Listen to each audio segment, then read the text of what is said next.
وہاں پہ اس کے لیے ورڈ آیا مہیمن، یعنی یہ نگہبان ہے اگلی کتابوں کے اوپر کہ ان کی کون سی باتیں درست ہیں اور کون سی ٹیمپرڈ فارم میں. یہ کتاب ان کے اوپر نگہبانی کرتی ہے. یہاں پہ الفرقان کہا گیا، اور خود ہمارے محبوب امام کائنات سید الاولین والآخرین شفیع المذنبین رحمت للعالمین خاتم النبیین سیدنا و مولانا امام اعظم محمد رسول اللہ صلی اللہ علیہ وآلہ وسلم کے لیے بھی صحیح بخاری میں الفرقان کی ٹرم یوز ہوئی ہے. محمد فرق بین الناس، محمد لوگوں میں حق اور باطل میں فرق ہے، یعنی نبی علیہ السلام کی پیروی کرنے والا حق پر ہے، آپ سے مخالفت کرنے والا باطل کے اوپر ہے. تو قرآن بھی الفرقان ہے اور رسول اللہ بھی الفرقان ہے صلی اللہ علیہ وآلہ وسلم. پھر اللہ تعالیٰ نے ساتھ ہی فرما دیا فَمَنْ شَهِدَ مِنْكُمُ الشَّهْرَ، اب جو کوئی بھی تم میں سے رمضان کا مہینہ پائے فَلْيَصُمْ، تو اس کا کام ہے کہ اس میں وہ روزے رکھے. اور پھر آگے اس کے احکامات آئے کہ روزے کی لینتھ کیا ہے، اس میں کون سی شرعی پابندیاں ہیں، جو لوگ روزہ رکھنے پر قادر نہیں ہیں، بیمار ہیں، ان کے لیے شرعی حکم کیا ہے، مسافر کے لیے کیا ہے، مریض کے لیے کیا ہے. پھر میاں بیوی کے تعلقات کے پوائنٹ آف ویو سے بھی چیزیں ڈسکس ہوئیں. وہ آپ خود پڑھ لیجئے گا، اگر میں ایک ایک چیز کو اس طریقے سے ڈسکس کروں گا تو پھر تو کافی زیادہ ٹائم لگ جائے گا. لیکن چونکہ یہ ساری باتیں آج آٹومیٹکلی کور ہو جائیں گی ہمارے فقہی احکام و مسائل کے اندر انشاءاللہ تعالی. صحیح بخاری اور صحیح مسلم کے اندر یہ حدیث موجود ہے. اللہ کے محبوب صلی اللہ علیہ وآلہ وسلم نے فرمایا اسلام کی بنیاد 5 چیزوں کے اوپر ہے. نمبر 1 اس بات کی گواہی دینا کہ اللہ کے سوا کوئی معبود نہیں اور محمد صلی اللہ علیہ وآلہ وسلم اس کے بندے اور اس کے رسول ہیں. دوسرے نمبر پہ فرمایا نماز قائم کرنا. تیسرے نمبر پر زکوٰۃ دینا. چوتھے نمبر پر حج کرنا اللہ کی راہ میں اگر استطاعت ہو. اور 5ویں نمبر پہ فرمایا رمضان کے روزے رکھنا. اس سے آپ اندازہ لگائیں کہ اسلام کی بنیاد جن چیزوں کے اوپر ہے ان میں سے رمضان مبارک کے روزے ایک چیز ہے. پھر صحیح بخاری اور صحیح مسلم دونوں کے اندر یہ حدیث موجود ہے کہ اللہ کے محبوب صلی اللہ علیہ وآلہ وسلم نے فرمایا جس شخص نے بھی ایمان اور احتساب کے ساتھ، یعنی اس نیت کے ساتھ کہ وہ تزکیہ نفس اپنا کرے گا، اللہ سے ثواب لینے کی امید جس کے اندر موجود ہے، رمضان مبارک کے روزے رکھے، اللہ تعالیٰ اس کے پچھلے سارے گناہوں کو معاف فرما دے گا. اور جس نے ایمان اور احتساب کے ساتھ رمضان مبارک کی راتوں کا قیام کیا، قیام اللیل جسے آپ تراویح بھی کہتے ہیں، اس کے بھی اللہ تعالیٰ پچھلے سارے گناہوں کو معاف فرما دے گا. اور جس نے ایمان اور احتساب کے ساتھ لیلۃ القدر کا قیام کیا، اس کے بھی اللہ تعالیٰ پچھلے سارے گناہوں کو معاف فرما دے گا. تو لیلۃ القدر تو رمضان مبارک کے آخری عشرے کی طاق راتوں میں آتی ہے. یہ پچھلے دنوں جو میری شب برات سے متعلق ویڈیو ریکارڈ ہوئی تھی اس میں نے تفصیلاً اس کے اوپر گفتگو کر لی ہے کہ وہ سارے فضائل جو یہ شب برات کے لیے بتاتے ہیں وہ بیسیکلی لیلۃ القدر کے ہیں، جس کے بارے میں پوری سورت قرآن میں نازل ہوئی ہے انا انزلناہ فی لیلۃ القدر. ایک اور حدیث ہے صحیح بخاری اور صحیح مسلم کے اندر کہ اللہ کے محبوب صلی اللہ علیہ وآلہ وسلم نے فرمایا کہ جب رمضان مبارک کا مہینہ آتا ہے تو اللہ تعالی جنت اور رحمت کے دروازوں کو کھول دیتا ہے اور جہنم کے یعنی دوزخ کے دروازوں کو بند فرما دیتا ہے، اور سرکش جو شیاطین ہیں انہیں جکڑ دیا جاتا ہے. سارے شیاطین نہیں قید ہوتے، سارے قید ہوں تو آپ کو جمعہ پڑھانے کے لیے کون آئے؟ سارے نہیں قید ہوتے ہیں، ظاہر ہے یہ تو سلسلہ بہرحال اوورآل ایک ماحول بن جاتا ہے نیکی کا کہ سرکش شیاطین کو قید کر دیا جاتا ہے. باقی جو انسان کے ساتھ نفس لگا ہوا ہے، جو انسانوں میں شیاطین ہے، وہ تو اسی طریقے سے گھوم پھر رہے ہوتے ہیں. لیکن پھر بھی رمضان میں دیکھیں شیاطین قید ہونے کا یہ فائدہ آپ دیکھیں کہ رمضان نشریات میں سارے اکٹھے بیٹھے ہوتے ہیں، آگے پیچھے نہیں اکٹھے ہوتے، اور وہاں پہ افطاریاں بھی اکٹھی کرتے ہیں. اور جو تھوڑا سا شیطان اندر باقی ہوتا ہے نا، وہ انہیں مجبور کرتا ہے کہ جب نماز کا وقت آتا ہے تو سب لوگ اپنی اپنی علیحدہ علیحدہ نماز پڑھتے ہیں، یا اپنے مدارس میں جا کے ایک دوسرے کے پیچھے نہیں پڑھتے. اگر کوئی پڑھ بھی لے غلطی سے تو بعد میں لوٹاتے ہیں. ایک اور حدیث ہے صحیح بخاری اور صحیح مسلم کے اندر کہ اللہ کے محبوب صلی اللہ علیہ وآلہ وسلم نے فرمایا کہ جنت کے 8 دروازے ہیں، ان میں سے ایک دروازہ ایسا ہے جس کا نام ہے الریان، اور یہ خالصتاً ان لوگوں کے لیے ہے جو رمضان مبارک کے روزوں کا اہتمام کرتے تھے. یعنی رمضان مبارک کی اللہ کے نزدیک یہ اہمیت ہے کہ ایک اسپیشل دروازہ ہی روزہ داروں کے لیے اللہ تعالیٰ نے جنت کا مخصوص کر دیا. اللہم اجعلنا منہم، اللہ تعالیٰ ہمیں ان میں شامل فرمائے، آمین. پھر ایک اور حدیث ہے بڑی رکت انگیز، بخاری اور مسلم دونوں میں ہے، کہ رمضان مبارک کا مہینہ وہ ہے جس میں اللہ تعالیٰ نیکیوں کا جو ثواب ہے وہ 700 گنا تک بڑھا دیتا ہے. پھر اللہ کے محبوب علیہ السلام نے فرمایا کہ رمضان مبارک کا مہینہ وہ مہینہ ہے کہ جس میں جو شخص روزے رکھتا ہے اس کے لیے اللہ تعالیٰ کی طرف سے یہ پیغام ہے کہ روزہ خاص میرے لیے ہے اور میں ہی اس کی جزا دوں گا. اور ایک روایت میں آیا کہ میں ہی اس کی جزا ہوں، یعنی خود اللہ جزا ہے اس کی. اور وہ اسی حدیث میں آگے الفاظ موجود ہیں کہ روزہ دار کو 2 خوشیاں نصیب ہوتی ہیں، ایک دنیا میں جب وہ افطار کرتا ہے، ظاہر ایک آزمائش ختم ہوئی، اور ایک جنت میں جب وہ اپنے رب سے ملاقات کرے گا، وہ اس کی الٹیمیٹ خوشی ہوگی. دنیا میں بھی ہم نے ایک روزہ رکھا ہوا ہے جس کا افطار کا وقت جو ہے وہ آخرت ہے. یعنی دنیا میں اللہ تعالیٰ نے جو حرام کاموں سے روکا ہوا ہے، اگرچہ ان کے اندر اٹریکشن ہے، وہ ساری کی ساری نفسانی خواہشات کی تکمیل جنت میں ہونے والی ہے، تو وہاں پہ جا کے یہ روزہ کھل جائے گا انشاءاللہ تعالی.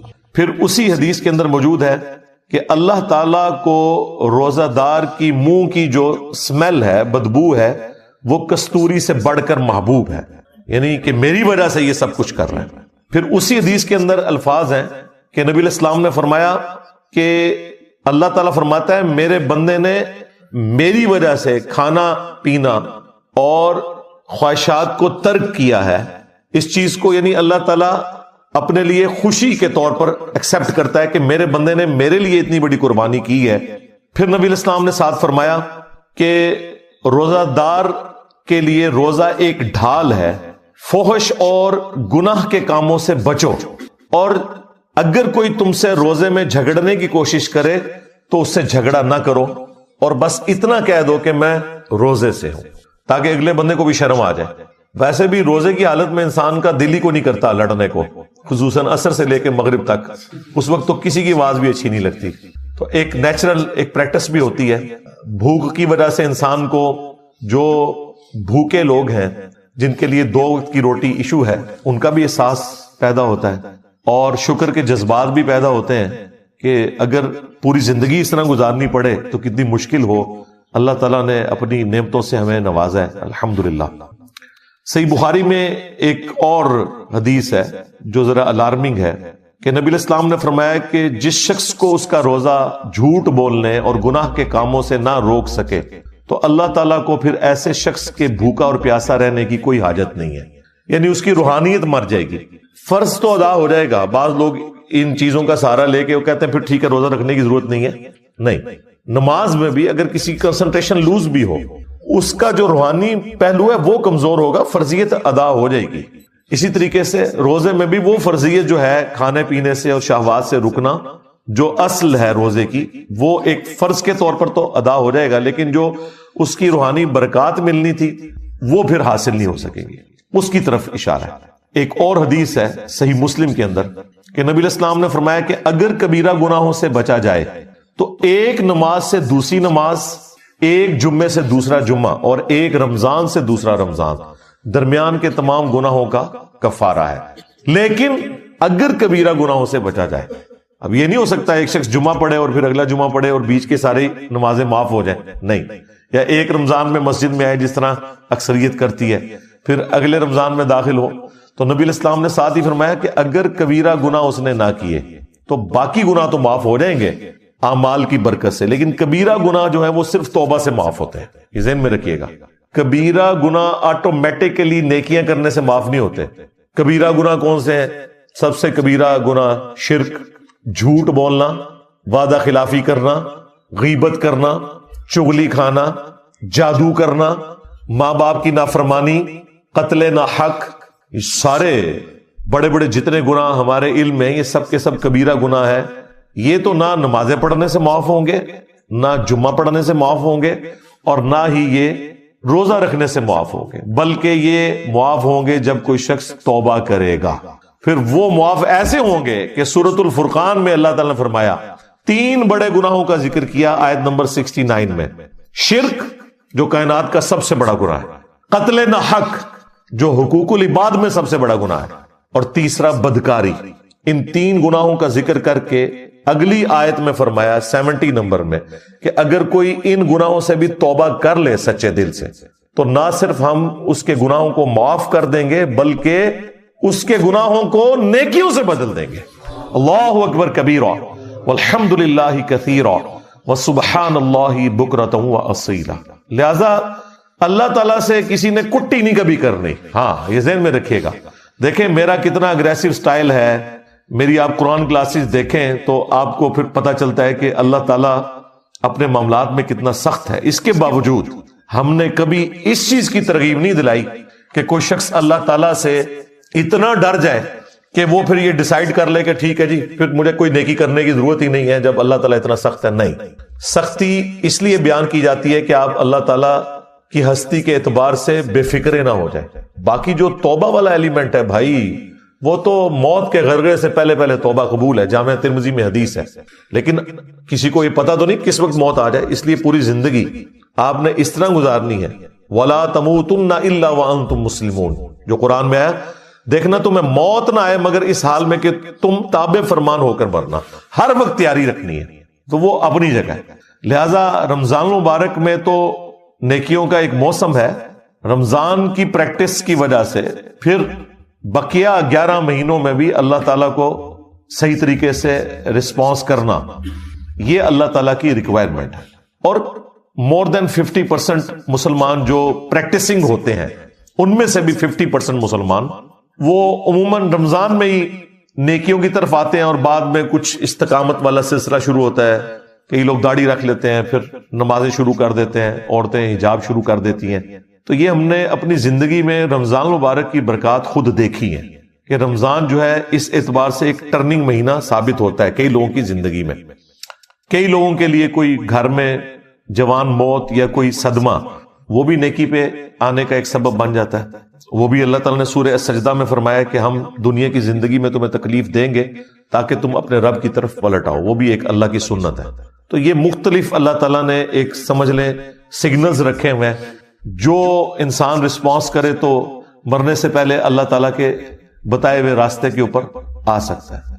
لہذا رمضان مبارک کو کیجول نہ لیں، پورے اہتمام کے ساتھ رمضان شریف کو گزاریں. جو فرض عبادات ہیں ان کے اوپر ایمفیسائز کریں، اور بعد کی زندگی کے لیے بھی اللہ تعالیٰ سے دعا کریں کہ اللہ تعالیٰ استقامت دے باقی نیکیوں کے اوپر بھی. خصوصاً نماز کے معاملے میں بالکل جو ہے نا وہ زیرو ٹالرنس ہے اللہ تعالیٰ کی. یہ ذہن میں رکھیے گا. یہ اتنا کرٹیکل ایشو ہے ایمان لانے کے بعد کہ اتنے سخت الفاظ میں قرآن میں فتویٰ آیا ہے. سورہ روم میں آیت نمبر 31 میں وَأَقِيمُوا الصَّلَاةَ وَلَا تَكُونُوا مِنَ الْمُشْرِكِينَ. دیکھنا نماز کو قائم رکھنا، مشرک نہ ہو جانا کہیں. یعنی کتنی بڑی بات ہے یہ. یعنی شرک جو اللہ کے نزدیک اتنی سینسٹیو چیز ہے، عموماً لوگ سمجھ رہے ہوتے ہیں کہ کسی بت کے آگے یا قبر کے آگے جھکنا. اللہ تعالیٰ تو فرما رہا ہے کہ جو نماز بھی چھوڑتا ہے نا تو وہ مشرکین کی کیٹیگری میں جا کے فال کر جائے گا. اس سے بڑا کوئی فتویٰ ہو نہیں سکتا تھا. اور اگر کسی کے دماغ میں کوئی خناس رہ گیا تھا نا تو وہ صحیح مسلم کی حدیث نے اسے نکال دیا. 246 نمبر حدیث کہ بندے کے کفر اور ایمان، شرک اور اسلام کے درمیان فرق کی نماز ہے. نماز نہ پڑھنے والا پاکستان کے شناختی کارڈ میں تو مسلمان ہو سکتا ہے، اللہ کے ہاں وہ مسلمان نہیں ہے. ہاں ظاہری کلمے کا احترام کریں گے، مر جائے گا جنازہ بھی پڑھیں گے، اس کے لیے دعائے مغفرت بھی کریں گے، لیکن اس کی زندگی میں اسے بتائیں گے کہ بھائی یہ شناختی کارڈ والے مسلمانوں تمہارے کلمے کا احترام ہو رہا ہے، ادروائز نماز چھوڑنے والا بندہ مسلمان نہیں ہے. اور یہ میرا فتویٰ نہیں ہے، قرآن کا فتویٰ ہے، نبی الاسلام کا فتویٰ ہے. پھر بھی اگر کسی کو سمجھ نہ آئے تو جامعہ ترمذی میں حدیث ہے، عبداللہ ابن شقیق تابعی کہتے ہیں کہ صحابہ کرام صرف تارک الصلاۃ کو کافر سمجھتے تھے جو نماز چھوڑنے والا ہے، اور کسی کو کافر نہیں کہتے تھے خواہ وہ کتنا ہی گناہ کرتا ہو. لیکن جو نماز نہ پڑھتا ہو صحابہ کرام اسے کافر سمجھتے تھے. لے جی اب تو اس فہم کا بھی مسئلہ ختم ہو گیا. اگر کوئی کہ مجھے قرآن کا فہم نہیں ہے، ہمیں حدیث بتائیں، حدیث بھی بتا دی، حدیث کا بھی فہم نہ آیا. صحابہ کرام سے تو بڑھ کر کوئی قرآن و سنت کو جاننے والا نہیں تھا. جامعہ ترمذی میں ایک اور حدیث ہے کہ ہمارا اور مشرکین کا عہد نماز کی بنیاد کے اوپر قائم ہے. جس نے نماز چھوڑ دی اس نے کفر کیا. صحیح مسلم میں حدیث ہے, عبداللہ ابن مسعود کہتے ہیں کہ رسول اللہ کے زمانے میں صلی اللہ علیہ وآلہ وسلم اگر کوئی شخص بیمار ہوتا اور 2 بندوں کے سہارے وہ مسجد آ سکتا تو وہ مسجد میں آ کے نماز پڑھتا تھا, کہیں اسے منافق شمار نہ کر لیا جائے. یعنی جو گھر میں نماز پڑھے اس کے بارے میں بھی صحابہ کرام ڈرتے تھے کہ یہ منافق ہے, پتہ نہیں پڑھی اس کے نہیں پڑھی. تو اس زمانے میں اپنے آپ کو مسلمان ثابت کرنے کے لیے مرد کو مسجد میں نماز پڑھنی پڑتی تھی. صحابہ کرام کو کیا پتا تھا کہ ان سے بھی بڑھ کے بھی عاشقان رسول آنے والے ہیں انورٹڈ کامز میں, نماز ایک بھی نہیں پڑھیں گے اور کہیں گے کہ غلامی رسول میں موت بھی قبول ہے, حرمت رسول پر جان بھی قربان ہے. نعرے ایسے ماریں گے کہ میں تو کہتا ہوں جو پرانے مسلمان ہیں وہ بھی شرمندہ ہوتے ہوں گے کہ یار یہ تو ہمیں بھی پیچھے چھوڑ گئے. لیکن جب پریکٹیکلی باری آئے گی تو یہ حال ہے کہ نماز بھی نہیں پڑھیں گے. میلاد کے جلسے اٹینڈ کریں گے, صبح اٹھ کے فجر نہیں پڑھیں گے. میلاد کے دن کے جلوس اٹینڈ کریں گے, جب زور کی نماز کا وقت آئے گا لنگر لے کے گھر چلے جائیں گے. محرم کے جلوسوں میں عاشقان اہل بیت ہونے کا دعویٰ کریں گے, لیکن انہیں یہ نہیں پتا کہ مولا علی بھی نماز کے لیے جا رہے تھے تو شہید ہوئے. مولا حسین علیہ السلام بھی کربلا میں نماز کی حالت میں آپ کے اوپر تیر چلائے گئے, اور جب ظہرین کا وقت آئے گا تو آدھے سے زیادہ لوگ کہیں گے ساڑھے سے کپڑے ہی پاک نہیں. تو میں اس پہ پھر جب مجھے غصہ آتا میں کہتا ہوں یار تم اہل البیت کے ماننے والے ہو, اپنے آپ کو پاک ہی نہیں کر سکے, مسلمان اور پلید. تو یہ نماز کے معاملے میں اپنے آپ کو تیار رکھنا ہے ہمیشہ. سنن ابی داؤد میں حدیث ہے کہ قیامت کے دن سب سے پہلے نماز کے بارے میں سوال ہوگا, سب سے پہلا سوال. اور جس کا یہ مسئلہ حل ہو گیا اس کی اگلی منازل آسان ہو جائیں گی, اور جو اس میں پھنس گیا اس کے اگلے معاملات مشکل ہوتے چلے جائیں گے. پھر مسند احمد میں ایک حدیث ہے, نبی علیہ السلام نے فرمایا کہ نماز اپنے نمازی کے حق میں قیامت والے دن نور, نجات اور دلیل, اللہ کے حضور چھٹکارے کی ایک دلیل اس کے پاس ہوگی. اور جس شخص نے نماز چھوڑ دی قیامت والے دن نہ تو اس کے لیے کوئی پولیس رات پہ نور ہوگا, نہ اس کی کوئی نجات کے چانسز ہیں, اور نہ اللہ کے حضور کوئی وہ دلیل پیش کر سکے گا. حتیٰ کہ اسی حدیث میں آگے الفاظ ہیں کہ ایسے شخص کا حشر فرعون, قارون اور حامان اور امیہ ابن خلف کے ساتھ ہوگا, والعیاذ باللہ تعالی. چاہے وہ جتنا مرضی دنیا میں دعویٰ کرتا رہے کہ میں بہت بڑا عاشق رسول ہوں.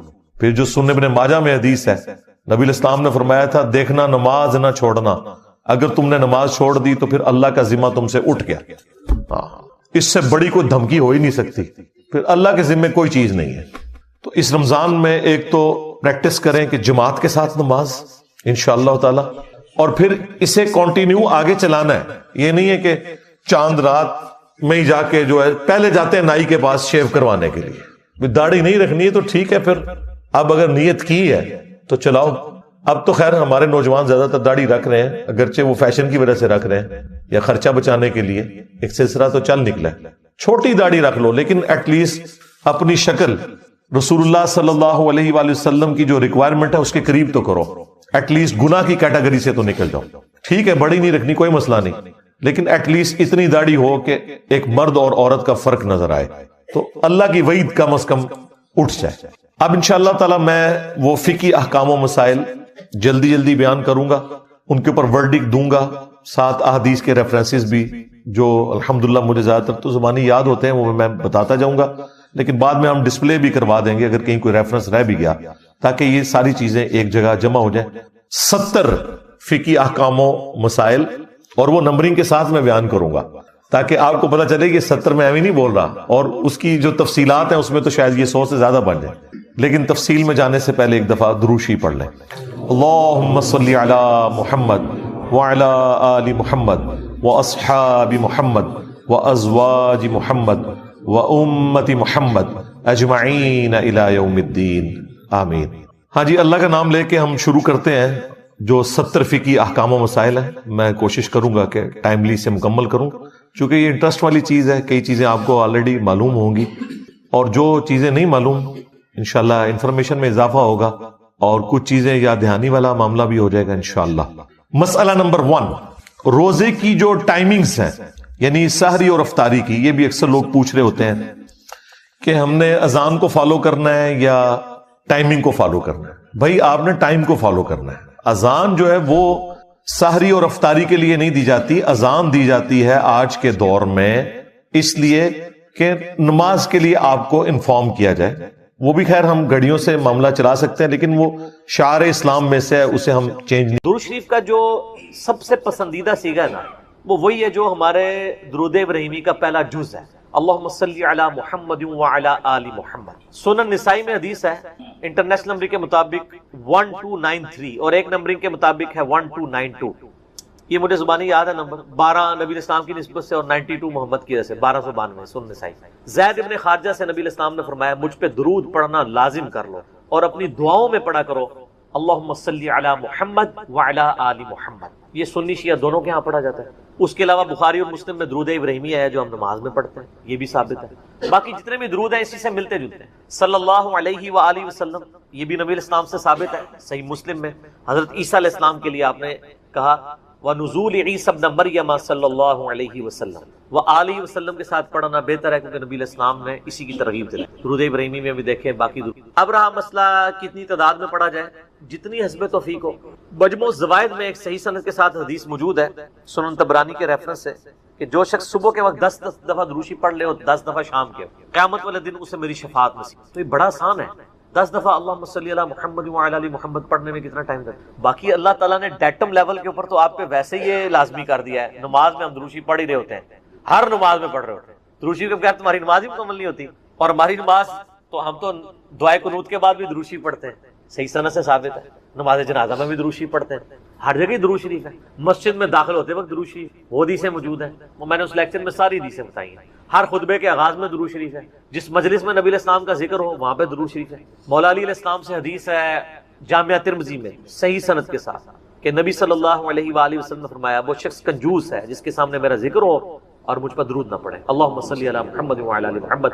اور ترمذی میں ایک حدیث ہے وہ شخص تباہ و برباد ہو جائے جس کے سامنے میرا ذکر ہو اور مجھ پر درود شریف نہ پڑھے. اللہم صلی علی محمد وعلی آل محمد. اور اس کے علاوہ سنن طبرانی میں بھی ایک روایت ہے, اس روایت کی صحت پہ اختلاف ہے لیکن چونکہ کچھ محدثین اسے صحیح سمجھتے ہیں اس لیے میں ضرور بیان کرتا ہوں کہ جو شخص روزانہ 100 دفعہ درود شریف پڑھے تو قیامت والے دن اللہ تعالیٰ اسے شہیدوں کے ساتھ اٹھائے گا اور اس کی دونوں آنکھوں کے درمیان لکھا ہوگا کہ یہ شخص منافقت اور دوزخ کی آگ سے بری.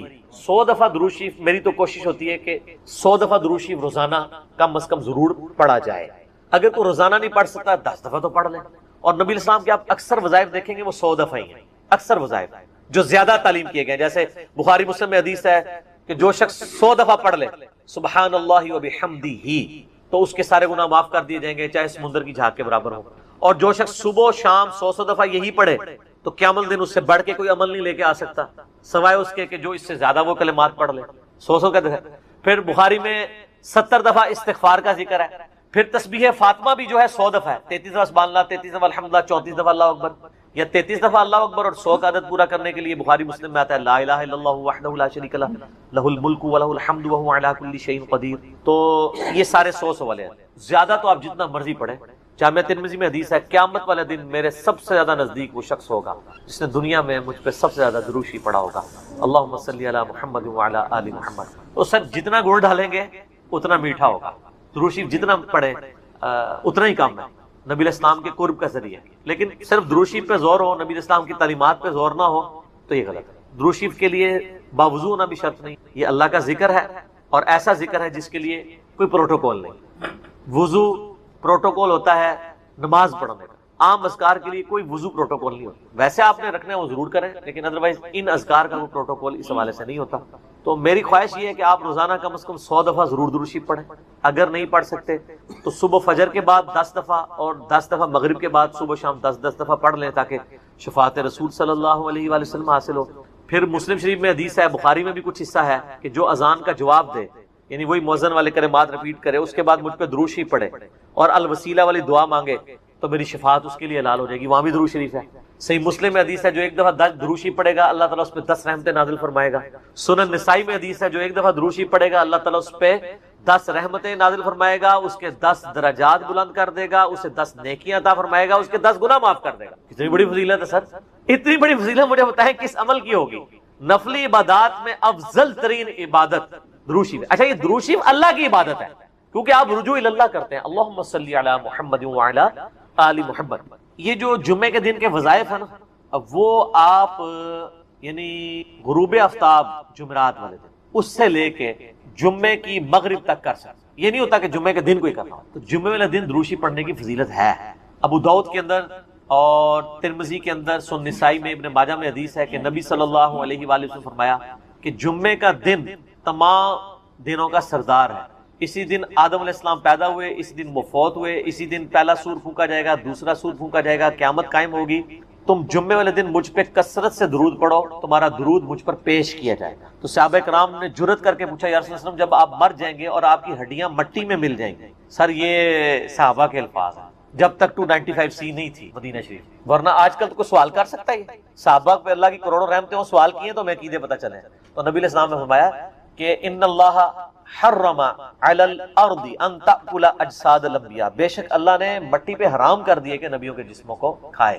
تو نبیوں کے جسم سلامت ہیں قبروں کے، ان پر درود شریف پیش ہو۔ تو جمعے والے دن درود شریف کی خاص فضیلت ہے، جمعے والے دن ضرور 100 بار پڑھ لیا کریں۔ نبی علیہ السلام کی بارگاہ میں درود شریف پیش ہو رہا ہوتا ہے۔ وہ سنن نسائی میں حدیث ہے نا، زمین پہ کچھ فرشتے سیاحت کرتے ہیں، میرے امتیوں کا سلام مجھ تک پہنچاتے ہیں۔ اور میں نے دیکھا ہے کہ یہ حقیقت بات ہے، مسلمانوں کے جتنے مکاتب فکر ہیں ان میں سے 2 مکاتب فکر میں نے درود شریف کا بہت اہتمام دیکھا۔ نبی علیہ السلام کا مبارک ذکر کرتے ہیں، پہلے نمبر پہ شیعہ حضرات کو کہ وہ درود شریف کا بہت اہتمام کرتے ہیں، اور دوسرے نمبر پہ اہل حدیث۔ آپ عرب میں چلے جائیں، آپ وہاں پہ عربی خطبے سنیں ان کے جمعوں کے، سر اگر ایک جملے میں 3 دفعہ آ رہا ہے نا تو وہ قال النبی صلی اللہ علیہ وآلہ وسلم پورا پڑھیں گے۔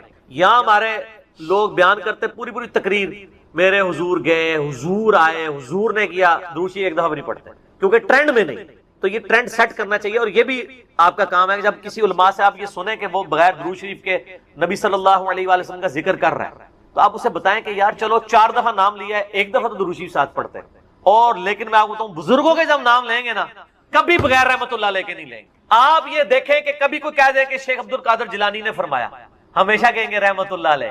تو پھر سر ہم کیوں نہ کہیں کہ آپ بابوں کو نبی علیہ السلام سے اوپر سمجھتے ہیں، بغیر رحمت اللہ علیہ کا کبھی بھی یہ ذکر نہیں کریں گے اپنے بابوں کا، لیکن نبی صلی اللہ علیہ وآلہ وسلم کا ذکر کر دیں۔ تو درود شریف کا اہتمام کرنا چاہیے، نبی صلی اللہ علیہ وآلہ وسلم نے اس کی ترغیب دلائی ہے۔ یہاں پہ میں ایک مسئلہ عرض کر دوں، جو درود شریف کے دشمن ہے نا، اہل بیت کے دشمن، اب وہ اکثر اس چیز کو اٹھاتے ہیں، وہ کہتے ہیں جی یہ جو درود شریف میں ذکر ہے نا، اللہم صلی علی محمد وعلی آل محمد، یہاں آل محمد سے مراد نبی علیہ السلام کے اہل بیت نہیں ہے صرف، بلکہ پوری امت ہے، کیونکہ قرآن میں تو آل فرعون کہا گیا ہے، فرعونیوں کو، آل موسیٰ، تو یہ بھی آل محمد سے مراد ہے محمد والے نا۔ یہ کہانیاں اس وقت تک تھی جب تک کہ انجینئر صاحب کی ویڈیوز بخاری مسلم کی روشنی میں سامنے نہیں آئی تھی۔ صحیح بخاری میں یہ الفاظ ہیں کہ صحابہ کرام نے کہا، اے اللہ کے محبوب صلی اللہ علیہ وآلہ وسلم، ہم نے سلام تو آپ پہ عرض کرنا سیکھ لیا ہے، السلام علیکہ ایھا النبی ورحمۃ اللہ وبرکاتہ، نماز میں آپ ہمیں یہ بتائیے کہ ہم آپ اور آپ کے اہل بیت پر درود کیسے پڑھیں، آپ اور آپ کی آل پہ نہیں، اہل بیت۔ تو کوئی نبی علیہ السلام کا امتی جو غیر سید ہے اور وہ کہہ سکتا ہے میں اہل بیت ہوں، تو اہل بیت کے اگینسٹ آل محمد آپ نے تعلیم دی۔ درود شریف میں آل محمد سے مراد اہل بیت، نبی علیہ السلام کی جو اولاد ہے، یعنی آل علی، آل عقیل، آل عباس، آل جعفر، جو صحیح مسلم میں غدیر خون کی حدیث کے اندر موجود۔ تو یہ یہاں آل محمد سے مراد اہل البیت ہے نبی علیہ السلام۔ باقی ان پہ درود پڑھیں گے تو ہم پہ تو ویسے ہی رحمتیں نازل ہو جانی ہیں، ان کے صدقے ہم تک بھی پہنچ جائیں گی اس حوالے سے۔ تو یہ میں نے ایک ضمناً مسئلہ عرض کر لیا، لوگ بیچ میں نا یہ پخے چھوڑ رہے ہوتے ہیں، تو میں نے اس پہ میرا یوٹیوب پہ کلپ بھی چڑھا ہوا ہے، درود اور اہل بیت کے دشمن، تو اس میں نے بتایا تھا یہ یعنی اپنے بغض کا اظہار اس طریقے سے کر رہے ہوتے ہیں، ان کو تو کوئی چیز اس طریقے سے ہضم نہیں ہو رہی ہوتی نا، تو وہ جان بوجھ کے ایسی باتیں نکالتے ہیں۔ درود شریف پڑھیں، اور مجھے یاد ہے کہ 3-4 سال پہلے مجھے ایک بریلوی بھائی کا فون آیا، تو مجھے کہنے لگے کہ جی آپ کی ویڈیوز بہت اچھی ہیں، میں آپ کی ویڈیوز کی وجہ سے مسلک چھوڑا، سب کچھ سیکھا، آپ سے ایک ریکویسٹ کرنی ہے کہ آپ جب درود شریف پڑھتے ہیں نا تو آپ صلی اللہ علیہ وآلہ وسلم پڑھا کریں۔ تو آپ میری پرانی ویڈیوز دیکھیں تو اس میں صلی اللہ علیہ وسلم ہوتا تھا، تو میں نے اس کا پھر یہ مشورہ مانا، تو پھر میں نے آہستہ آہستہ اپنے آپ کو اس کا عادی کیا کہ وآلہ وسلم بھی کہا جائے، کیونکہ نبی صلی اللہ علیہ وآلہ وسلم کو یہ چیز پسند ہے کہ آپ صلی اللہ علیہ وآلہ وسلم کے اہل بیت کا ذکر کیا جائے، اس لیے درود ابراہیمی میں بھی اہل بیت کا ذکر کیا گیا۔ اچھا، درود ابراہیمی میں بعض لوگ کہتے ہیں یہ جو آل ابراہیم کا ذکر ہے تو آپ یہودیوں پہ درود پڑھ رہے ہوتے ہیں۔ نہیں سر، یہودیوں میں کہاں درود ہے؟ اس میں ہے کہ اے اللہ درود بھیج محمد صلی اللہ علیہ وآلہ وسلم اور ان کی آل یعنی اہل بیت کے اوپر جیسا کہ تو نے رحمت بھیجی تھی. مثال ہے اب والا یہودی تو ہے ضربت علیہم الذلہ والمسکنہ، یہ تو مغضوب علیہم ہے، یعنی مراد وہ جو اہل توحید تھے بنی اسرائیل میں سے. کون؟ حضرت موسیٰ علیہ السلام، عیسیٰ علیہ السلام، یعقوب علیہ السلام، یوسف علیہ السلام، جن پہ اولاد ابراہیم تو یہ ہے نا. وہ تو اولاد ابراہیم نہیں ہے نا جس نے ابراہیم والے کام ہی چھوڑ دیے. وہ تو قرآن میں آیا کہ حضرت نوح علیہ السلام نے کہا یا اللہ یہ میرا بیٹا ہے. اللہ فرمایا اس کے تو اعمال ہی کافروں والے ہیں، تیرا بیٹا ہی نہیں، بیگوٹن سن تھا. تعلیمات پہ عمل نہ کرنے کی وجہ سے اللہ تعالیٰ نے بیگوٹن سن ہونا، سلبی بیٹا ہونے کا بھی انکار کر دیا.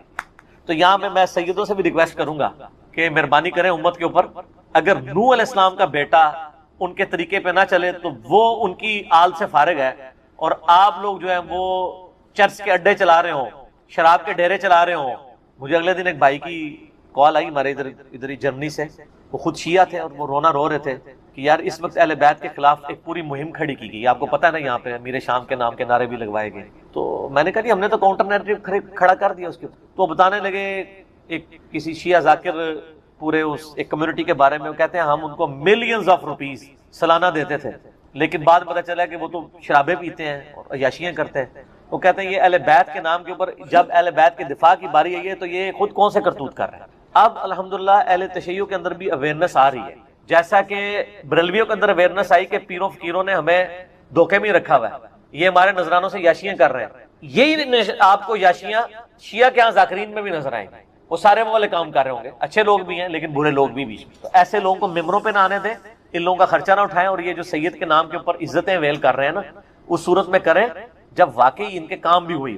اگر کام ان کے نبی علیہ السلام کے دشمنوں والے ہیں تو ہم ان کی رسپیکٹ. میرا اپنا میکینیکل انجینئرنگ کی یعنی کلاس فیلو تھا یونیورسٹی میں، قادیانی تھا اور سید تھا، اس کے نام کے اندر تھا، میں اب نام نہیں اس کا لیتا، وہ ایک بالکل پرسنل بات ہوگی. تو اس کا سید فلاں شاہ پورا نام تھا، کتنا ایسا تو ہمیں پتہ ہی نہیں چلا، تو بعد میں قادیانی تھا. اب کیا ہمارے اہل تشیع کے ہاں جو سید ہیں اس کو سید ماننے کے لیے تیار ہو جائیں گے؟ نسل تو ہے نا، جینز تو ہے نا. وہ کہیں گے نہیں تعلیمات چھوڑ دو. تو سر آپ تعلیمات چھوڑ دیں اور آپ ہمیں کہیں کہ آپ امتی ہو. سر ہم امتی سیدوں کے نہیں ہیں، امتی تو نبی علیہ السلام کے لیے. یار مولا علی بھی کبھی، مولا علی نے یہ دعویٰ نہیں کیا کہ یہ میری امت ہے، وہ بھی اپنے آپ کو غلام محمد ہی کہتے تھے. آپ شیعہ کا جو سلوگن دیکھیں وہ تو بالکل ٹھیک ہے، محمد اور آل محمد. آل علی نہیں کہتے ہیں، علی نہیں سر، سینٹرڈ پوائنٹ محمد صلی اللہ علیہ وآلہ وسلم کی ذات ہے، جس کی جو بھی عزت ہے وہ نبی علیہ السلام کی نسبت کی ہوتی ہے، جس کا جو بھی مرتبہ ہے وہ ان کی نسبت. اگر نبی علیہ السلام کو بیچ میں سے نکال دیتے ہیں پھر کوئی شخص کوئی مرتبہ ویل نہیں کرتا. تو محمد اور آل محمد، حالانکہ دیکھیں اولاد علی ہے لیکن نام کیا بولا جاتا ہے؟ آل محمد. کیوں؟ یہ اللہ نے رشتہ کروایا ہے. سر سنن نسائی میں صحیح سند حدیث ہے، پہلے حضرت ابوبکر نے رشتہ مانگا تھا نبی علیہ السلام سے سیدہ فاطمہ کے لیے، جب تک کہ حضرت ابوبکر خود سسر نہیں بنے تھے. نبی علیہ السلام نے کہا میری بچی چھوٹی ہے، پھر حضرت عمر نے مانگا فرمایا چھوٹی ہے، پھر حضرت علی نے مانگا تو رشتہ کر دیا، کیونکہ اللہ نے وحی کے ذریعے بتایا تھا کہ آپ کی اولاد یعنی جو آل محمد ہے وہ اولاد علی ہوگی. یہ سر آسمانی رشتہ طے ہوا ہے، یہ چھوٹا معاملہ نہیں ہے. تو اس لیے جو لوگ اولاد علی ہیں اور اہل بیت ہونے کا دعویٰ کرتے ہیں، خدا کے لیے اہل بیت کے نام کے اوپر آپ داغنا اور دھبا نہ بنے، بلکہ ان کی تعلیمات کو بھی آگے لے کے. درود جو ہے نا یہ بیسیکلی تو فارسی زبان کا لفظ ہے، کسی کے لیے یعنی دعائے رحمت کرنا. عربی میں جو اس کے لیے اپروپریٹ ورڈنگ آتی ہے وہ صلاۃ و سلام ہے. صلاح دعا کرنے کو مختلف معنی، بل میں آپ کو اصطلاحی معنی بتا رہا ہوں، اور سلام اردو میں بھی استعمال ہوتا ہے کسی کے لیے سلامتی کی دعا کرنا. تو درود شریف بیسیکلی یہ ہے کہ آپ نے اللہ کے محبوب صلی اللہ علیہ وآلہ وسلم کے لیے دعائے رحمت کرنی، اور اس کا حکم اللہ تعالیٰ نے قرآن حکیم میں دیا ہے. سورۃ الاحزاب کی آیت نمبر 56 ہے. اعوذ باللہ من الشیطان الرجیم، بسم اللہ الرحمن الرحیم. ان اللہ وملائکتہ یصلون علی النبی یا ایھا الذین آمنوا صلوا علیہ وسلموا تسلیما. اللہم صل علی محمد وعلی آل محمد كما صليت على إبراهيم وعلى آل إبراهيم إنك حميد مجيد. اللهم بارك على محمد وعلى آل محمد كما باركت على إبراهيم وعلى آل إبراهيم إنك حميد مجيد. تو اس کا حکم آیا، اور باقی احادیث میں تو پھر درود شریف کے جو فضائل آئے ہیں وہ تو سر زندگیاں چاہیے اس کو بیان کرنے کے لیے. افضل ترین نفلی عبادات میں صحیح مسلم میں حدیث ہے، اللہ کے محبوب صلی اللہ علیہ وآلہ وسلم نے فرمایا کہ جو شخص مجھ پر ایک دفعہ درود شریف پڑھے گا، صلاۃ پڑھے گا، تو اللہ تعالیٰ اس پہ 10 دفعہ درود پڑھے گا، 10 دفعہ رحمتیں اس پہ نازل کرے. تو اللہ کی رحمت 10 دفعہ. اللہم صلی علی محمد وعلی آل محمد. اسی طریقے سے اسی کی ایکسپلینیشن سنن نسائی میں ایک حدیث ہے کہ جبرائیل علیہ السلام نے آ کر کہا کہ اللہ کے نبی علیہ السلام آپ اس پہ کیا خوش نہیں ہیں کہ جو بھی آپ کا امتی ایک دفعہ درود پڑھے اللہ تعالیٰ اس پہ 10 دفعہ درود بھیجے گا، اور جو ایک دفعہ سلام پڑھے اس پہ 10 دفعہ سلامتی بھیجی جائے گی. اور سنن نسائی میں ایک اور حدیث ہے کہ نبی علیہ السلام نے فرمایا کہ جو مجھ پر ایک دفعہ درود پڑھے گا اللہ تعالیٰ اس پہ 10 رحمتیں نازل فرمائے گا، اس کے 10 درجات بلند کر دے گا اور اس کے 10 گناہ معاف کر دے گا. اور ایک طریق میں آتا ہے کہ اسے 10 نیکیاں بھی عطا کرے گا. ہماری کئی عبادات کا حصہ درود شریف کو بنا دیا گیا. جامع ترمذی میں حدیث ہے، کنجوس ہے وہ شخص، مولا علی نے یہ روایت کی ہے، جس کے سامنے میرا ذکر ہو اور مجھ پر درود نہ پڑے. اللہم صلی علی محمد وعلی آل محمد. ترمذی اور مسند احمد میں حدیث ہے، تباہ و برباد ہو جائے وہ شخص کہ جس کے سامنے میرا ذکر کیا جائے وہ مجھ پر درود نہ پڑے. اللہم صلی علی محمد وعلی آل محمد. اور یہ تو ڈیٹیل آتی ہے پھر وہ مستدرک الحاکم میں. نبی علیہ السلام وہ ایک سیڑھی پہ چڑھے، کہا آمین، دوسری پہ، تیسری پہ. تو صحابہ نے کہا یہ آپ نے آمین کیوں کہا؟ تو کہا کہ جبرائیل علیہ السلام میرے پاس آئے تھے، انہوں نے کہا تباہ و برباد ہو جائے وہ شخص، ناک خاک آلود ہو اس کی کہ جو آپ کا ذکر سنے اور درود شریف نہ پڑھے. تو میں نے کہا آمین، اللہم صلی علی محمد وعلی آل محمد. دوسری سیڑھی پہ انہوں نے کہا کہ برباد ہو جائے وہ شخص جو ماں باپ دونوں کو یا دونوں میں سے کسی ایک کو بوڑھی حالت میں پائے اور ان کی خدمت کر کے جنت نہ کما سکے. تو میں نے کہا آمین. اور تیسری سیڑھی پہ انہوں نے کہا جو رمضان کا مہینہ پائے اور اپنی مغفرت نہ کروا سکے تو تباہ و برباد ہو جائے وہ شخص. تو میں نے کہا آمین. مسند احمد میں ایک بڑی عجیب حدیث ہے، رقت انگیز. نبی علیہ السلام نے فرمایا جو لوگ کسی مجلس میں شریک ہوں اور بغیر اللہ کا ذکر اور درود کیے کسی بھی مجلس میں ذکر و درود کے بغیر وہاں سے اٹھ جائیں، ایسے لوگ جنت میں بھی داخل ہو گئے نا، وہاں بھی انہیں حسرت ہوگی اس مجلس پہ جو بغیر ذکر و درود. اللہم صلی علی محمد وعلی آل محمد. تو یہ تو اتنے فضائل ہیں کہ آپ بیان کرتے جائیں، یہ تو یعنی نہ ختم ہونے والے ہیں، ان کا کوئی اینڈ نہیں ہے. تو درود اور سلام، صلاۃ و سلام، یہ اللہ تعالیٰ کی طرف سے امت کے لیے ایک بہت بڑا تحفہ ہے.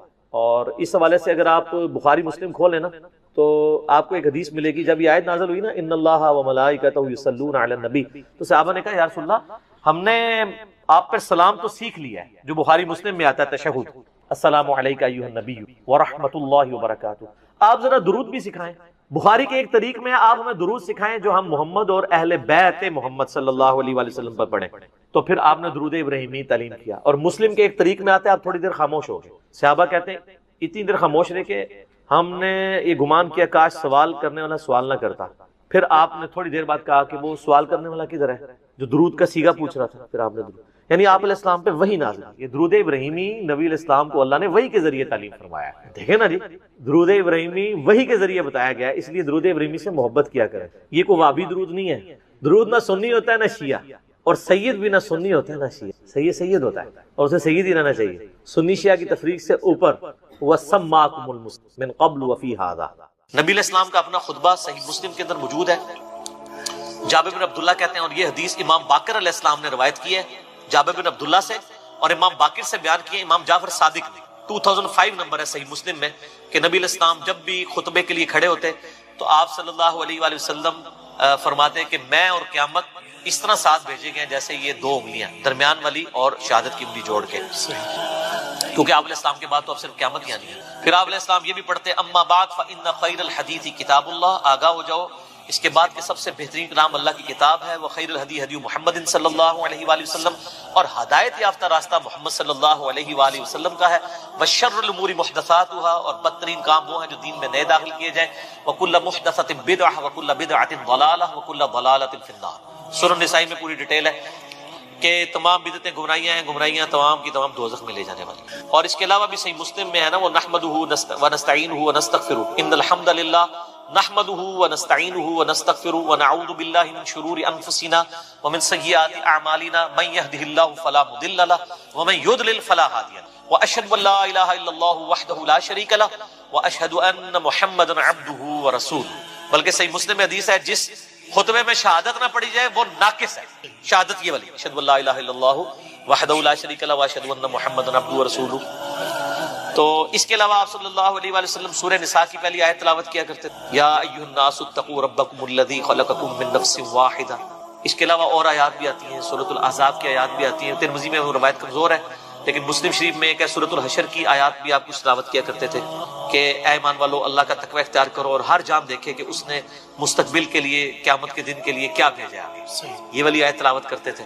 اور سر اس سے بڑھ کر نبی علیہ السلام کی تقریر کیا ہوتی تھی وہ زیادہ امپورٹنٹ ہے۔ وہ صحیح مسلم میں موجود ہے کہ نبی علیہ السلام جمعے کے 2 خطبے ہوتے تھے اور دونوں کے درمیان تھوڑی دیر بیٹھتے تھے اور دونوں خطبے کھڑے ہو کے دیتے تھے اور اس میں لوگوں کو واعظ و نصیحت کرتے تھے اور قرآن سناتے تھے سر۔ اور مسلم شریف میں حدیث ہے کہ نبی علیہ السلام کے ہر جمعے کے خطبے میں سورہ قاف ہوتی ہے، سورت نمبر 50، سورۃ الکہف ہے نا، 15ویں سے شروع ہو کے 16ویں میں، یہ 26ویں پارے میں چھوٹی سی سورہ قاف جس میں میرا مسئلہ نمبر 59 ہے، منکرین خدا کو دلائل کے ذریعے دعوت۔ تو وہ سورت آپ صلی اللہ علیہ وآلہ وسلم، اور یہ یقین کریں بڑی پرفیکٹ ہے فکر آخرت کے اعتبار سے، وہ سورت آپ پڑھتے تھے۔ پھر صحیح مسلم میں حدیث ہے کہ انسان کے فقیہ ہونے کی نشانی یہ ہے کہ اس کی نماز جمعے کی لمبی ہو اور خطبہ مختصر ہو۔ اور پھر اس کے آگے الفاظ ہیں کہ بعض خطبے تو جادو کا سا اثر رکھتے ہیں، سحر کا سا۔ یہاں کیا ہوتا ہے الٹ، نماز چھوٹی، صرف اہل حدیث ہیں جو صحیح نماز پڑھ رہے ہوتے ہیں، باقی تو مغرور لا رہے ہوتے ہیں، وہ چھوٹی کیوں پڑھاتے ہیں؟ تقریر اتنی لمبی کر چکے ہوتے ہیں کہ انہوں نے ڈر لگا ہوتا ہے کہ یار جلدی فارغ کریے۔ سر 1:30 بجے جمعے کا ٹائم ہے تو 1:30 بجے مولوی جو ہے نا وہ تھوڑا سا گرم ہونا شروع ہوتا ہے اور جا کے 1:50 کے اوپر جا کے جماعت کھڑی کرتا ہے، تو جماعت میں اس کو پھر ٹینشن پڑی ہوتی ہے، میں پہلے ہی 20 منٹ لیٹ ہوں، نماز کا رگڑا نکال دیتا ہوں۔ حالانکہ میں نے تقریباً 1.5 سال ایک بریلویوں کی مسجد میں جمعہ پڑھایا، اس زمانے میں 2000 کے اندر بات ہے، 2000 سے لے کے 2001 تک میری یعنی نماز جمعے کا ٹائم 1:30 بجے تھا، میں 1:20 کے اوپر تقریر ختم کر دیتا سنتوں کے وقفے کے لیے، اور جب تقریر ختم کرتا تھا تو اس کے بعد ظاہر ہے وہ حنفی طریقے سے ہی اس وقت پڑھتے تھے نا، سنتوں کے وقفے بعد 1:25 پہ عربی خطبہ شروع کیا، اور بعض اوقات 1 منٹ انتظار کرنا پڑتا تھا کہ وہ پوری 1:30 ہو تو جماعت کھڑی کرے۔ 31 تے 32 والی کہانی ختم نہ، وہ کہانی ختم، ٹھیک ہو گیا۔ یہ سر آج ایک کلپ آ رہا ہے مارکیٹ، وہ فرحان بھائی نے تیار کر لیا، وہ انشاءاللہ تعالی ان قریب لانچ ہونے والا ہے، وہ نہ ہی نہ ہے اور اسے نہ 2 آ رہی ہے نہ، وہ کلپ ہے نہ مفتی صاحب نہ، مفتی صاحب ہے انہوں نے تعریف کی حدیث کی، اور ظاہر ہے ان کا بھی قصور نہیں، ان کے بزرگوں نے تعریف کی ہے تو ہم نے اس کی تھوڑی سی انجینئرنگ کر دی ہے، تو وہ کلپ ہے نہ۔ تو سر نہ اس ٹائم بھی انتظار کرتے تھے پورے 1:30 ہو جماعت کھڑی۔ اچھا 2 یا 3 جمعے ہی گزرے تھے سر، لوگ جو ہے نا 1 بجے مسجد میں آ جاتے تھے، تقریر خیر اس ٹائم بھی میری اسپیکنگ پاور تو تھی، کہانیاں بھی بڑے اچھے طریقے سے کرا لیتا تھا، اچھا اون بھی کرا لینا، لیکن اون کرا کے پھر انجینئرنگ کرنا، ادھر صرف کہانی ہی ہونی ہے، حالانکہ انجینئرنگ میں نے کی ہوئی تھی اس میں، ٹھیک ہے۔ تو یہ مطلب انسان کو اس معاملے میں احتیاط کرنی چاہیے، یعنی علماء جو ہے وہ خام خواہ گھسیٹتے رہتے ہیں، تو قرآن پڑھ کے سنائے، ایک طرف سے قرآن شروع کریں۔ ان لوگوں نے تو 12 تقریریں کتاب مارکیٹ سے خریدی ہوئی ہے، ہر 12 جمعے کے بعد وہ ریپیٹ ہو جاتی ہے، ٹھیک ہے۔ اس کی بجائے کیا کریں، قرآن ترجمے والا لے لیں اپنے فرقے کا، بریلوی ہیں تو احمد بریلوی صاحب کا لے لیں، دیوبندی ہیں تو اشرف تھانوی صاحب کا لے لیں، اہل حدیث ہے جونا گڑھی صاحب کا لے لیں، اہل تشیع ہے تو سید فرمان علی شاہ صاحب کا لے لیں۔ سر 2-3 صفحے پڑھ کے بتا دینا قرآن کے، تو ان کو وہ بےچارے پریشان ہوئے ہوتے ہیں، بےچارے نئے خطیب نا جی، وہ پھر جمعہ آ گیا ان کی تقریر کریے، وہ لوگ بھی سن کے آپ کو کوئی نواں موضوع کرنا ہے، اب تو لوگ ایجوکیٹ ہو چکے ہیں اور یوٹیوب کی وجہ سے، اور لوگوں کو یہ شعر بھی پتا ہے کہ نام ہے بابی، نام ہے بابی، میں ہوں مسلم علمی کتابی۔ کئی لوگ تو اب کہتے ہیں سر جمعہ پڑھنے کا مزہ ہی نہیں آتا، ہر چیز ہی کہانی لگتی ہے، وہ ہے ہی وہ پہلے بھی کہانی سی، لیکن چونکہ تمہیں پتہ نہیں سی کہ کہانی ہے، ٹھیک ہے، تو وہ بڑی مشکل سے لوگ سنتے ہیں۔ تو اب طریقہ یہ ہے کہ سر آپ کہانی کے بجائے ان کو کہ سر قرآن ترجمے سے شروع کر لیں، یار قرآن پاک اتنی موٹی کتاب ہے کہ یہ ان کو کئی سال چاہیے ختم کرنے کے لیے۔ آلموسٹ جو عام یہ نارمل قرآن ہے آپ یہ دیکھیں، یہ آلموسٹ 600 صفحوں، تو اگر یہ ہر جمعے کے خطبے میں صرف 2 صفحے بھی پڑھیں، ٹھیک ہے، تو سال میں کتنے جمعے آئیں گے؟ 52، تو تب بھی 1/3 قرآن بھی نہیں ختم ہوگا، ٹھیک ہے، کتنا ہوگا؟ 100۔ 6 سال بعد سر خطبہ ریپیٹ ہوئے گا، دیکھ لو، کیونکہ 1 سال میں 100 صفحے پورے ہوئے تو 6 سال کے اندر 600 صفحے پورے ہوں گے، اور اگر اس کو صحیح طریقے سے بیان کیا جائے تو 1 صفحہ بھی نہیں سر مکمل ہوتا۔ آپ دیکھتے ہیں ہماری تفسیر ایک آیت کے اوپر میں نے بعض کا 6 گھنٹے کے لیکچرز ہیں، تو قرآن کو، اور نبی علیہ السلام کا خطبہ جمعہ قرآن تھا، اور وہاں یہ ایڈوانٹیج تھا کہ بیان کرنے والا بھی عربی تھا، سننے والے بھی عربی تھے، نہ ترجمے کی ضرورت تھی نہ تفسیر اس طرح کرنے کی، ڈائریکٹ بات کی دل کے اوپر ہوتی۔ اب ہمیں ذرا ترجمہ بھی کر کے بیان کرنا پڑتا ہے، تو نبی علیہ السلام کے جمعے کا خطبہ تذکیر ہوتی تھی، نصیحت، اور نصیحت کس کے ذریعے؟ قرآن کے ذریعے۔ اور مزے کی بات ہوں، جو سورہ قاف ہے نا، صحیح مسلم میں اوپر تلے 4 حدیثیں ہیں، وہ صحابیہ کہتی ہیں کہ نبی علیہ السلام چونکہ ہر جمعے میں پڑھتے تھے، مجھے زبانی یاد ہوگی سن کے سورہ قاف، اور سورہ قاف کی ہی آخری آیت ہے فذکر بالقرآن من یخاف وعید، اے نبی قرآن کے ذریعے نصیحت کیا کریں ان لوگوں کو جو اللہ کی دھمکی سے ڈرتے ہیں۔ تو نبی علیہ السلام پھر